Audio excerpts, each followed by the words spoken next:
മഹാനായ ഇമാം ഷാഫി റഹ്മത്തുള്ളാഹി അലൈഹി നമ്മുടെ ഏറ്റവും വലിയ ബുദ്ധിമാന്റെ അടയാളങ്ങളെ കുറിച്ചിട്ട് മഹാനവറുകൾ നമ്മെ ഓർമ്മപ്പെടുത്തുകയാണ്.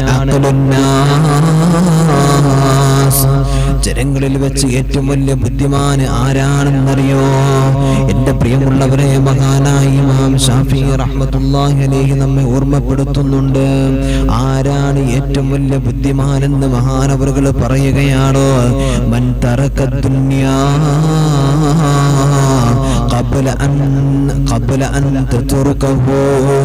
ഒരു അടിമയുണ്ടല്ലോ, അടിമ ഏറ്റവും വലിയ ബുദ്ധിമാനാകുന്ന ഒന്നാമത്തെ കാര്യം എന്താണെന്നറിയോ? ഈ ദുനിയാവനെ കൈവിടുന്ന, ദുനിയാവനെ ഉപേക്ഷിക്കുന്ന, ദുനിയാവനെ കൈവിടുന്ന ഒരു സമയം വരാനുണ്ട്. ആ സമയത്തിന്റെ മുമ്പ് അവൻ ദുനിയാവിന് വെടിയലാണെന്ന് മഹാനായ ഇമാം ഷാഫി റഹ്മത്തുള്ളാഹി അലൈഹി ഓർമ്മപ്പെടുത്തുകയാണ്. എന്റെ പ്രിയമുള്ളവരെ, കുല്ലു നഫ്സിൻ ദാഇഖത്തുൽ മൗത്ത്. ഈ ദുനിയാവിൽ എല്ലാ ശരീരവും മരണത്തെ രുചിച്ചറിയുമെന്ന് അല്ലാഹുവിന്റെ വിശുദ്ധ ഖുർആൻ നമ്മെ ഓർമ്മപ്പെടുത്തുമ്പോൾ, ഈ വിശുദ്ധമായ ദുനിയാവുണ്ടല്ലോ, ഈ ദുനിയാവിനെ കൊണ്ട് നമുക്ക് അല്ലാഹുവിന്റെ മുമ്പിൽ വിജയിക്കാനും കഴിയുന്നതാണ്. എന്നാൽ ഈ ദുനിയാവ് കൊണ്ട് തന്നെ അല്ലാഹുവിന്റെ മുമ്പിൽ ഏറ്റവും വലിയ പരാജിതനായി മാറാനും അതും ഇവിടെ നിന്ന് സാധ്യമാണ്. അതുകൊണ്ട് ഇവിടുത്തെ അമലുകളെ മനസ്സിലാക്കണം. ദുനിയാവിന്റെ നന്മകളെ കുറിച്ച് നമ്മൾ തിരിച്ചറിയണം, ദുനിയാവിന്റെ തിന്മകളെ കുറിച്ചും നമ്മൾ തിരിച്ചറിയണം. മഹാനായ ഇമാം ഗസ്സാലി റഹ്മത്തുള്ളാഹി അലൈഹി ദുനിയാവിനെ കുറിച്ച് പറയുകയാണ്. ഒരാള് തന്റെ വീട്ടിൽ നിന്ന് രാവിലെ സമയത്ത് ഇറങ്ങുന്ന സമയത്ത് അതാ തന്റെ മുമ്പിൽ സുന്ദരിയായ പെണ്ണ് നടന്നു പോവുകയാണ്. ആ പെണ്ണിനെ കണ്ടിട്ട് അവനക്ക് വല്ലാതെ വ്യഭിചാരത്തിലേക്ക് ആ പെണ്ണിനെ ഒന്ന് കിട്ടിയിരുന്നെങ്കിൽ എന്നാഗ്രഹിച്ചു കൊണ്ട് ആ പെണ്ണിന്റെ പുറകെ ഇങ്ങനെ ഓടുകയാണ്. ആ പെണ്ണിന്റെ പിറകെ ഇങ്ങനെ ഓടുകയാണ്. ഓടി ഓടി അവസാനം എത്തിയത് പടച്ചവനെ ഒരു വലിയ വലിയ കൂടാരങ്ങള്, വലിയ കാടുകള്, മേടുകളെല്ലാം കയറിക്കൊണ്ട് ഈ മനുഷ്യനതാ സൂര്യൻ അസ്തമിക്കുന്ന സമയം വരെ ആ പെണ്ണിന്റെ ആഗ്രഹം പ്രകടിപ്പിച്ചുകൊണ്ട് ദുനിയാവ് മറന്നുകൊണ്ട്, അല്ലാഹനെ മറന്നുകൊണ്ട്, ദുനിയാവെന്ന് പറയുന്ന പെണ്ണിന്റെ പിറകെ ഇങ്ങനെ ഓടുകയാണല്ലോ. അവിടുന്ന് അല്ലാഹനെ മറന്നു, ദീന് മറന്നു, തന്റെ ജോലി മറന്നു, എല്ലാ കാര്യങ്ങളും മറന്നു. പടച്ചവനെ അവസാനം വൈകുന്നേരമാവുകയാണ്. സൂര്യൻ അതാ അസ്തമിക്കാൻ വേണ്ടി ഇങ്ങനെ പോവുകയാണ്. ആ സമയത്ത് ആ പെണ്ണിന്റെ അടുത്തേക്ക് ഈ മനുഷ്യൻ എത്തുകയാണ്. അടുത്തേക്ക് എത്തിയപ്പോയോ പടച്ചവനെ പടുകിളവിയായൊരു വൃദ്ധയായ തള്ളയാണോ. കണ്ടാലോ അവിടുന്ന് ഒരുപാട് മേക്കപ്പ് ധരിച്ചിരിക്കുകയാണ്, ആഭരണം ധരിച്ചിരിക്കുകയാണ്. ദൂരെ നിന്ന് നോക്കുമ്പോ ഒരുപാട് സൗന്ദര്യം തോന്നിപ്പോയി. അടുത്തേക്ക് വന്നപ്പോഴാണ് യഥാർത്ഥം മനസ്സിലായത്.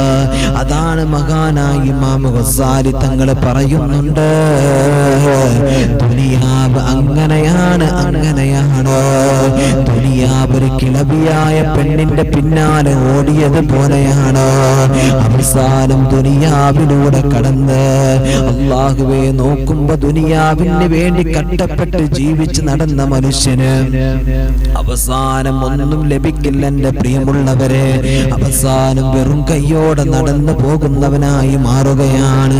ദുനിയാവ് ഒരു ചതിക്കുന്ന ചരക്കാണ്. എങ്ങനെയൊക്കെ മനുഷ്യനെ ചതിക്കാൻ കഴിയുമോ അത് മുഴുവനും ദുനിയാവിന്റെ ഭാഗത്ത് നിന്ന് സംഭവിക്കുന്നതാണെന്ന് ഗസ്സാലി ഇമാം റഹ്മത്തുള്ളാഹി അലൈഹി ഓർമ്മപ്പെടുത്തുകയാണ്. അതാണ് മഹാനായ ഷാഫി തങ്ങൾ പറയുന്നത്, മൻ തറക ദുനിയാ ഖബ്ല അൻ തത്റുകഹു. ഒരു മരണം എന്ന് പറയുന്ന സത്യം, ഈ ദുനിയാവ് നിന്നെ ഉപേക്ഷിക്കുന്ന ഒരു സമയമുണ്ട്. ആ സമയത്തിന്റെ മുമ്പ് ദുനിയാവിന്റെ അനുഭവങ്ങള്, ദുനിയാവിന്റെ ആഡംബരങ്ങള്, ദുനിയാവിന്റെ വസ്തുക്കള്, ദുനിയാവിന്റെ എല്ലാ കാര്യങ്ങളും നീ ഉപേക്ഷിക്കണേ എന്ന് മഹാനായ ഇമാം ഷാഫി റഹ്മത്തുള്ളാഹി. ഒന്നാമതായിട്ട് മഹാനായ ഇമാം ഷാഫി തങ്ങൾ പറയാണ്, ദുനിയാവിനെ ഉപേക്ഷിക്കണം. കാരണം എന്താണ്? ദുനിയാവിനെ ഇഷ്ടപ്പെട്ട് ദുനിയാവിന്റെ ആളായി ഇവിടെ നടന്നാൽ അല്ലാഹു സുബ്ഹാനഹു വ തആല നമ്മെ ഇടങ്ങേറാക്കും. ദുനിയാവിനെ ഒരാൾ ഉപേക്ഷിച്ചാൽ ആ ദുനിയാവ് അവന്റെ കൂടെ പോകും. ഇനി ഒരാൾ ദുനിയാവിലേക്ക് മാത്രം ശ്രദ്ധ കൊടുത്ത് ദുനിയാവിന്റെ കാര്യങ്ങൾ അവിടുന്ന് ആത്മാർത്ഥമായിട്ട് ചെയ്ത് ജീവിച്ചാലോ അല്ലാഹു സുബ്ഹാനഹു വ തആല മനുഷ്യനെ ദുനിയാവിന്റെ ആളാക്കുകയാണ്, ദുനിയാവ് അവനെ ചതിക്കുകയാണ്. ഈ ദുനിയാവിൽ സമ്പത്തുണ്ടാക്കണം, പെണ്ണ് വേണം, എനിക്ക് ദുനിയാവിൽ നല്ല വാഹനം വേണം, വീട് വേണം, ഇത് മാത്രമേ ചിന്തയുള്ളൂ. നാളെ പടച്ച റബ്ബിന്റെ പരലോകത്തേക്കുള്ള ചിന്ത നമുക്കില്ലെങ്കിൽ അല്ലാഹുവേ പടച്ചവനെ, നമ്മളാണ് ഏറ്റവും വലിയ നന്ദി കെട്ടവൻ, നമ്മളാണ് ബുദ്ധിയില്ലാത്തവനെന്ന് ഇമാം ശാഫിഈ റഹ്മത്തുള്ളാഹി അലൈഹി. മനസ്സിലായോ നിങ്ങൾക്ക്? ദുനിയാവെന്ന് പറഞ്ഞാൽ അങ്ങനെയാണ്. രണ്ടാമത്തെ കാര്യം എന്തെന്നറിയോ?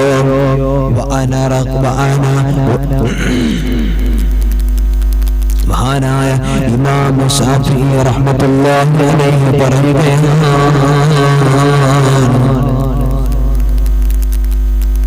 ഒരാളെ ഖബറാകുന്ന ഇരുട്ടറയുണ്ടല്ലോ, ആ ഇരുട്ടറ അല്ലാഹുവിന്റെ ഖബറാകുന്ന ഇരുട്ടറ, ആ ഇരുട്ടറ എങ്ങനെയൊക്കെയാണ് അവർക്ക് പ്രകാശിപ്പിക്കാൻ കഴിയുന്നത്, ആ രൂപത്തിലൊക്കെ അവന് പ്രകാശിപ്പിക്കട്ടെ എന്ന് അല്ലാഹുവേ മഹാനവറുകൾ ഓർമ്മപ്പെടുത്തുകയാണ്.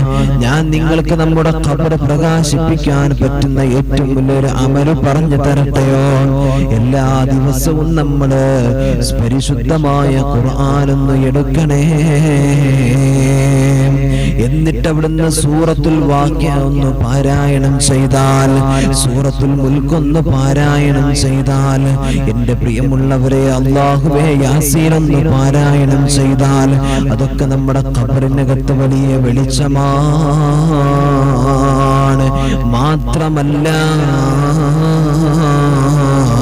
നമ്മൾ ഈ ദുനിയാവിൽ വെച്ചിട്ട് എന്റെ ഖബറിലേക്ക് റബ്ബേ പ്രകാശമുണ്ടാക്കണമെന്ന് വിചാരിച്ചിട്ട് അവിടുന്ന് സ്വതക്ക കൊടുത്തു നോക്കൂ, ദാനധർമ്മങ്ങൾ ചെയ്തു നോക്കൂ, സ്വലാത്തുകൾ ചൊല്ലി നോക്കൂ, തസ്ബീഹുകളൊന്ന് ചൊല്ലി നോക്കൂ, പാപങ്ങളെ കയ്യിലോക്കുന്ന സ്വതക്ക വെച്ച് കൊടുത്തു നോക്കൂ, അവരെ ഒന്ന് സഹായിച്ചു നോക്കൂ. ഉള്ളതുപോലെ നമ്മൾ ചെയ്താൽ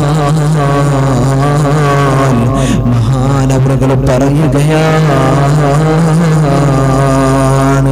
وأنار قبره قبل أن يسكنه. ആരാണ് ഖബർ പ്രകാശിപ്പിക്കാൻ വേണ്ടിയിട്ട് അവിടെ നന്മകൾ ചെയ്യുന്നത്? ഇരുട്ടാകുന്ന ഖബറിനെ ആരാണ് പ്രകാശിപ്പിക്കുന്നത്? നിന്റെ ഖബറിനകത്ത് ആരാണ് പ്രകാശിപ്പിക്കാൻ ഈ ദുനിയാവിൽ വെച്ച് ആരാ നന്മകൾ ചെയ്യുന്നത്? നീ അല്ലാഹുവിന്റെ അടുത്ത് ബുദ്ധിമാനാണ്, ദുനിയാവിൽ ഏറ്റവും വലിയ ബുദ്ധിമാനാണ്. ഖബറിന്റെ ഉള്ളറ ഇരുട്ടാണല്ലോ. അതുകൊണ്ടാണ് മഹാനായ ഉസ്മാൻ തങ്ങൾ ഖബറിനെ കുറിച്ച് കേട്ടാൽ കരഞ്ഞിരുന്നത്, ഖബർ കണ്ടാൽ കരഞ്ഞു പോയിരുന്നത്. ഖബറിനെ കുറിച്ച് പറയുമ്പോ കരയുന്നത്ര നരകത്തെ കുറിച്ച് പറയുമ്പോ പോലും അവിടെ നിന്ന് കരയാറില്ലായിരുന്നു. അവിടെ തൗഹീദിനെ കുറിച്ച് ചോദിക്കുന്ന സ്ഥലമാണ് ഖബർ എന്ന് പറയുന്നത്, വിശ്വാസത്തെ കുറിച്ച് ചോദിക്കുന്ന ഇടമാണ് ഖബർ എന്ന് പറയുന്നത്. ആ ഖബറിന്റെ ഉള്ളറയിൽ നമുക്ക് വിജയിക്കണമെങ്കിൽ, ഖബറിന്റെ ഉള്ളറ പ്രകാശിക്കണമെങ്കിൽ ദുനിയാവിൽ നമ്മൾ നല്ല ജീവിതം നയിച്ചേ മതിയാവുകയുള്ളൂ. ഇവിടെ നമ്മൾ ആനന്ദത്തോടു കൂടെ കഴിഞ്ഞേ മതിയാവുകയുള്ളൂ.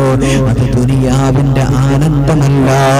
ഇവിടെ വേണ്ടത് ദിക്റിന്റെ ആനന്ദമാണ്, നിസ്കാരത്തിന്റെ ആനന്ദമാണ്, നന്മയുടെ ആനന്ദമാണ്, ഹുസ്നുൽ ളന്നിന്റെ ആനന്ദമാണ്, നല്ല സ്വഭാവത്തിന്റെ ഹുസ്നുൽ ഖുലുഖിന്റെ ആനന്ദമാണ്. ഈ ആനന്ദം കൊണ്ട് ഇതിലെ എപ്പോഴാണ് ദുനിയാവിൽ നമ്മൾ നടന്നു പോകുന്നത്? ആ നടക്കുന്ന സമയത്ത് മാത്രമാണ് അല്ലാഹു സുബ്ഹാനഹു വ തആല നമുക്കിവിടെ വിജയം തരുന്നത്.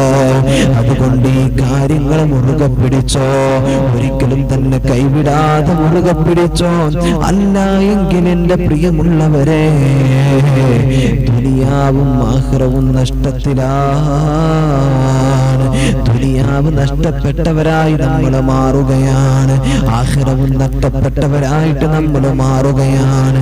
ഈ ദുനിയാവും ആഖിറവും നമുക്ക് നഷ്ടമായാൽ പിന്നെ എവിടെയാണ് നമുക്ക് വിജയിക്കാൻ കഴിയുന്നത്? ദുനിയാവ് മാത്രം ലഭിച്ചിട്ട് കാര്യമുണ്ടോ?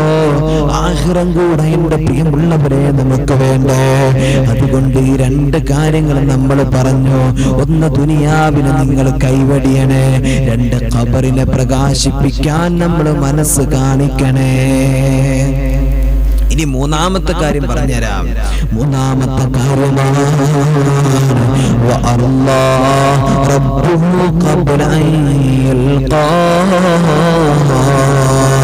അല്ലാഹു എന്ന് പറയുന്ന ഏറ്റവും വലിയ രക്ഷിതാവുണ്ടല്ലോ, ആ പടച്ച തമ്പുരാനെ കാണുന്നതിന് മുമ്പ്, അല്ലാഹുവിനെ നമ്മൾ കണ്ടുമുട്ടുന്നതിന്റെ മുമ്പ് തന്നെ അല്ലാഹുവിന്റെ തൃപ്തി നേടിയെടുത്തവനാരാണ്?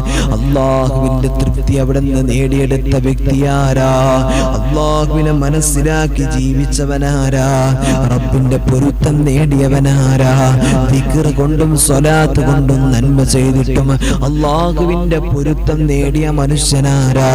ആ പൊരുത്തത്തിന് വേണ്ടി ദുനിയാവിൽ വെച്ച് പണിയെടുത്തവനാരാ? അവനാണ് മൂന്നാമത്തതായിട്ട് അല്ലാഹുവേ മഹാനായ ഇമാം ഷാഫി തങ്ങൾ പറഞ്ഞ ബുദ്ധിമാനെന്ന് അല്ലാഹ് ഷാഫി തങ്ങൾ അവിടുന്ന് ഓർമ്മപ്പെടുത്തുകയാണ്. നാലാമത്തെ ബുദ്ധിമാൻ ആരാണെന്നറിയോ? അതാ മഹാനവറുകൾ പറയുകയാണ്, വസല്ലിൽ ജമാഅത ഖബ്ല അൻ തുസല്ലി അലൈഹി. എടോ, നിന്റെ പേരിൽ നിസ്കരിക്കുന്ന സമയം വരുമല്ലോ, നിന്റെ പേരിൽ നിസ്കരിക്കുന്ന സമയം വരുമല്ലോ. ആ നിന്റെ പേരിൽ നിസ്കരിക്കുന്ന സമയത്തിന്റെ മുമ്പ് അല്ലാഹുവിന്റെ മുമ്പിൽ പള്ളിയിൽ ജമാഅത്തിന് കടന്നു വന്നിട്ട് നിന്റെ പേരിൽ ജമാഅത്തായിട്ട് നിസ്കരിക്കുന്നതിന്റെ മുമ്പ് നീ ഒറ്റക്ക് നിന്റെ മനസ്സവിടുന്ന് ആഗ്രഹിച്ചുകൊണ്ട് പള്ളിയിൽ വന്നിട്ട് ജമാഅത്തായിട്ട് നിസ്കരിക്കാനുള്ള മനസ്സ് നിനക്കുണ്ടോ? അത് നീ ചെയ്യുന്നുണ്ടോ? നീയാണ് ദുനിയാവിൽ വെച്ചും ആഖിറത്തിലും വെച്ചും ഏറ്റവും വലിയ ബുദ്ധിമാന്. ബുദ്ധിമാന്റെ അടയാളമാണത്. എത്ര വലിയ രോഗമാകട്ടെ, എത്ര വലിയ പ്രയാസമാകട്ടെ, എത്ര വലിയ പ്രതിസന്ധികളാകട്ടെ, അല്ലാഹുവിന്റെ മുമ്പിൽ മനസ്സറിഞ്ഞുകൊണ്ട് കടന്നു വന്നിട്ട് തന്റെ നാട്ടിലെ പള്ളിയിൽ നിന്ന് ബാങ്ക് വിളിച്ചാൽ പള്ളിയിലേക്ക് ജമാഅത്തിന് കടന്നു വരുന്നവരെ, മോനെ, നീയാ ദുനിയാവിലെ വിജയെന്ന് പറയുന്നത്. കാരണം എന്തെന്നറിയോ? ഒരു ദിവസം നിന്റെ മയ്യത്ത് കൊണ്ടുവന്നിട്ട് പഠിച്ചവനെ നമ്മുടെ പള്ളിക്കാട്ടിലെ മിഹ്റാബിന്റെ മുമ്പില് മിമ്പറിന്റെ മുമ്പിൽ വെക്കുമല്ലോ. എന്നിട്ട് അവിടുന്ന് ഉസ്താദ് പറയുകയാണ്, നമസ്കരിക്കാൻ പോവുകയാണ്, നമസ്കരിക്കാൻ പോവുകയാണ്. പഠിച്ചവനെ തന്റെ വീട്ടിനകത്ത് നിന്ന് ആരോ വിളിച്ച് പറഞ്ഞിട്ടുണ്ടായിരുന്നു, ഇതാ മയ്യത്തെടുക്കുകയാണ്. മയ്യത്തെടുത്തിട്ട് പള്ളിപ്പറമ്പിലേക്ക് കൊണ്ടുപോകുന്നതിന്റെ മുമ്പ് പള്ളിയിൽ കയറ്റിയിട്ട്, മോനെ, എല്ലാവരും കൂടിയിട്ടൊന്ന് നിസ്കരിക്കുന്നുണ്ട്. ആ നിസ്കാരത്തിന് നേതൃത്വം കൊടുക്കാൻ ചിലപ്പോ നിന്റെ മക്കളാകാം, നിന്റെ കൂടെ പിറപ്പാകാം, നിന്റെ പള്ളിയിലെ ഉസ്താദാകാം. അന്ന് വരെ നീ ജമാഅത്തിന് വേണ്ടിയിട്ട് കടന്നു വന്നവനാ. ഇന്ന് നീ ജമാഅത്തായിട്ട്, നിന്റെ പേരിൽ ജമാഅത്തായിട്ട് ആളുകൾ നിസ്കരിക്കുകയാ. പഠിച്ചവനെ, അല്ലെങ്കിലോ ജമാഅത്തിന്റെ പോലും പങ്കെടുക്കാതെ പള്ളിയുടെ ഒന്നാമത്തെ സ്വഫിൽ നീ ഇതുവരെ നിന്നിട്ടുണ്ടാവില്ലടാ. അന്ന് നിന്നെ പള്ളിയുടെ ഒന്നാമത്തെ സ്വഫിലാ കടത്തിയിരിക്കുന്നത്. അവിടെ വെച്ചിട്ട് നിന്റെ മയ്യത്ത് അവിടെ വെച്ചിട്ട് അതാ നിസ്കരിക്കുന്ന സമയം വരാനുണ്ട്. നിന്റെ പേരിൽ ഒരു ജമാഅത്ത് പള്ളിയിൽ നടക്കുകയാണ്. നിന്റെ മഹല്ലുകാര്, നിന്റെ നാട്ടുകാര്, നിന്റെ കൂട്ടുകാര്, നിന്റെ കൂടപ്പിറപ്പുകള്, നിന്റെ മക്കള്, നിന്റെ ബന്ധപ്പെട്ട എല്ലാവരും ഒരുമിച്ച് കൂടിയിട്ട് നിന്റെ നാട്ടിലെ നിന്റെ മഹല്ലത്തിലെ പള്ളിയില് അവിടെ വെച്ചിട്ട് അതാ ഒരു ജമാഅത്തായിട്ട് നിസ്കരിക്കുകയാണ്. ആ ജമാഅത്തായിട്ട് നിസ്കരിക്കുന്നതിന്റെ മുമ്പ് നിന്റെ നാട്ടിലെ പള്ളിയിൽ നിന്ന് ബാങ്ക് വിളിക്കുമ്പോ 5 വഖത്ത് നമസ്കാരത്തിന് മുടങ്ങാതെ പള്ളിയിൽ പോയിട്ടൊന്ന് നിസ്കരിക്കാനുള്ള മനസ്സ് നീ കാണിക്ക. അത് നിന്റെ ജീവിതത്തിൽ നീ ഏറ്റവും വലിയ ബുദ്ധിമാനാണെന്നതിന്റെ ഏറ്റവും വലിയ അടയാളമാണ്. അല്ലാഹു കാത്തിരക്ഷിക്കട്ടെ. ഇനിയോ ഞാൻ പറയാം, 5ാമത്തെ കാര്യം എന്തെന്നറിയോ? വഹാസബ അൻഫുസഹു ഖബ്ല അൻ യുഹാസബ. അതാ മഹാനായ ശാഫി തങ്ങൾ അവിടുന്ന് ഓർമ്മപ്പെടുത്തുകയാണ്. ശാഫി തങ്ങൾ അവിടുന്ന് പറയുകയാണ്, അടുത്ത കാര്യം എന്താണെന്നറിയോ? നിന്റെ ജീവിതത്തില് നിന്നെ വിചാരണ ചെയ്യപ്പെടുന്ന ഒരു സമയം നിനക്ക് വരാനുണ്ട്. ആ വിചാരണ ചെയ്യപ്പെടുന്ന സമയത്തിന്റെ മുമ്പ് നിന്റെ ഓരോ കാര്യങ്ങൾ നീ ഒന്ന് മനസ്സിലാക്കിയിട്ട് നീ സ്വന്തം ഒന്ന് വിചാരണയ്ക്ക് വേണ്ടി തയ്യാറാകണേ. അങ്ങനെ നീ തയ്യാറാകുന്ന കാലം വന്നാൽ നീയാണ് ഏറ്റവും വലിയ വിജയെന്ന, ഏറ്റവും വലിയ ബുദ്ധിമാനെന്ന് മഹാനായ ഇമാം ശാഫി റഹ്മത്തുള്ളാഹ് وحاسب نفسه قبل أن يحاسب. നീ അവിടുന്ന് സ്വന്തമൊന്ന് വിചാരണ ചെയ്യ, നീയൊന്ന് സ്വന്തമൊന്ന് വിചാരണ ചെയ്യ. നീ ചെയ്തു കൂട്ടിയതും കണ്ടതും കേട്ടതുമായ തെറ്റുകുറ്റങ്ങള് എല്ലാം അല്ലാഹുവിന്റെ മുമ്പിൽ പറഞ്ഞുകൊണ്ട് നീ അവിടുന്ന് വിചാരണ ചെയ്തു നോക്ക്. എന്നാൽ മഹാനവറുകൾ പറയുകയാണ്, നീയാണ് ഏറ്റവും വലിയ ബുദ്ധിമാന്. എന്നിട്ട് അവിടുന്ന് മഹാനവറുകൾ അവസാനമായിട്ട് നമ്മെ ഓർമ്മപ്പെടുത്തുന്ന കാര്യം എന്തെന്നറിയോ? ഫൽയൗമ അമലും ബിലാ ഹിസാബ്. ഈ ദുനിയാവിൽ ഇന്ന് നമ്മൾ ജീവിക്കുന്ന ഈ ജീവിതമുണ്ടല്ലോ, ഇവിടെ നമുക്ക് അമല് ചെയ്യാനുള്ള അവസരങ്ങളാണ്. ഇവിടെ നമുക്ക് ഒരിക്കലും ഹിസാബില്ല. പക്ഷേ നമ്മൾ സ്വയം ഒന്ന് ഹിസാബ് നടത്തണം. ഇവിടെ നമ്മൾ അമലുകളാണ് ചെയ്യേണ്ടത്. ഹിസാബും ബിലാ അമല്. ഇന്നല്ലെങ്കിൽ നാളെ നമുക്ക് ഖബർ വരും, മരണസമയം വരും, ഖബർ വരും, ഹിസാബ് വരും, മഹ്ശർ വരും, നമുക്ക് സിറാത്ത് വരും. അവിടെയൊക്കെ ഹിസാബിലും നമുക്ക് ഹിസാബ്. അല്ലാഹുവേ, പടച്ച റബ്ബിന്റെ അടുത്ത് നാളെയുള്ള നമ്മുടെ ഹിസാബ്. അല്ലാഹുവേ, അവിടെ അമലുകൾ ചെയ്യാൻ നമുക്ക് സമയമില്ല. അവിടെ ഒരിക്കലും അമലുകൾ ഒരു നിസ്കരിക്കാനുള്ള സമയമൊന്ന് കിട്ടിയിരുന്നെങ്കിലെന്ന് ആലോചിച്ചിട്ട് കാര്യമില്ല. ഒരു സ്വതക്ക കൊടുക്കാനുള്ള സമയമൊന്ന് കിട്ടിയിരുന്നെങ്കിലെന്ന് ആഗ്രഹിച്ചിട്ട് കാര്യമില്ല. മരണസമയത്ത് ഏതൊരു മനുഷ്യനും ആഗ്രഹിക്കുന്ന കാര്യം അതാണ്. പഠിച്ചോനെ, കുറച്ചുള്ളൊരു സമയം എനിക്കൊന്ന് തന്നിരുന്നെങ്കിൽ എനിക്ക് നിസ്കരിക്കാം, സ്വതക്ക കൊടുക്കാം, അമലുകൾ ചെയ്യാം, ദാനധർമ്മങ്ങളിലൂടെ നന്മയിലൂടെ എനിക്ക് മുന്നേറാമായിരുന്നു എന്നെന്റെ പ്രിയമുള്ളവരെ ഓരോ മനുഷ്യരും ആഗ്രഹിക്കുകയാണ്. അല്ലാഹു നമ്മെ കാത്തുരക്ഷിക്കട്ടെ. അല്ലാഹു നമുക്ക് നല്ല ബോധം നൽകട്ടെ. എന്റെ പ്രിയമുള്ളവരെ, ദുനിയാവിന്റെ ആഗ്രഹങ്ങളിലൂടെ മാത്രം കടന്നു പോകരുത്. ഈ പറഞ്ഞ 5 കാര്യങ്ങളുണ്ടല്ലോ, ഇത് നമ്മൾ ഏറ്റവും വലിയ ബുദ്ധിമാനാണെന്നതിന്റെ ഏറ്റവും വലിയ തെളിവാണ് കേട്ടോ. അതുകൊണ്ട് ഈ കാര്യങ്ങളൊന്ന് മുറുകെ പിടിച്ചിട്ട് അല്ലാഹുവിന്റെ മുമ്പിൽ ജീവിക്കാൻ വേണ്ടി ശ്രമിച്ചാൽ പടച്ച തമ്പുരാൻ നമ്മെ വിജയിപ്പിക്കുന്നതാണ്. അല്ലെങ്കിലോ അല്ലാഹു സുബ്ഹാനഹു തആല കത്തിയാടുന്ന നരകത്തിന്റെ അടിത്തട്ടിലേക്ക് എന്നെയും നിങ്ങളെയും വലിച്ചെറിയും. എന്റെ പ്രിയമുള്ളവരെ, അല്ലാഹു സുബ്ഹാനഹു തആല നമ്മെ എല്ലാവരെയും കാത്തുരക്ഷിക്കട്ടെ.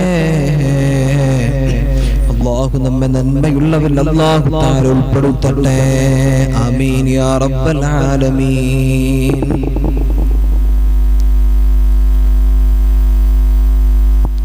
എന്റെ പ്രിയമുള്ളവരെ, ഈ ദുനിയാവിന്റെ സുഖ സൗകര്യങ്ങൾ മാത്രം ആഗ്രഹിച്ചുകൊണ്ട് നമ്മൾ നടന്നു പോകരുത്.